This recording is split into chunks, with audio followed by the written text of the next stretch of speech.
অপেক্ষা, হ্যাঁ অপেক্ষা। নিকোটিনের দোয়ার আড়ালে ভেতরের পড়ে যাওয়া হৃৎপিণ্ডের আত্মচিৎকারের পরে তাকে আমার করে পাওয়ার অপেক্ষা। কিন্তু না, সে আর ফিরে আসেনি।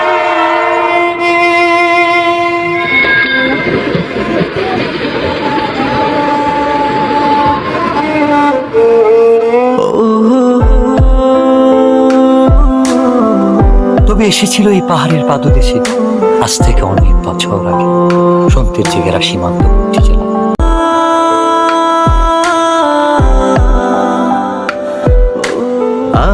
কে এই অতিথি, কে এই কিশোরী, কে এই মায়াবিনী?